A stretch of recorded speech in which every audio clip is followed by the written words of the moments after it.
Alright, so I forgot. Elizabeth reminded me that I had some glow-in-the-dark filament. Well, she didn't remind me. She just said it would be cool. I said, oh, I have some. I forgot I had it. So, I'm printing one of the pumpkins that are a little bit easier. Some of these are really difficult to clean.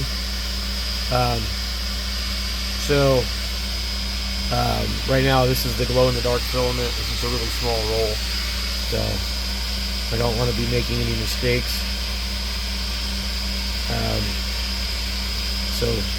Yeah, that should be pretty cool. The one I'm doing is similar to this one. Let me clear the build plate on this one. So I'm doing the pumpkin number 2. This one. And it's really easy to clean. There's no supports in the eyes or nose. It just bridges. It's really cool. So,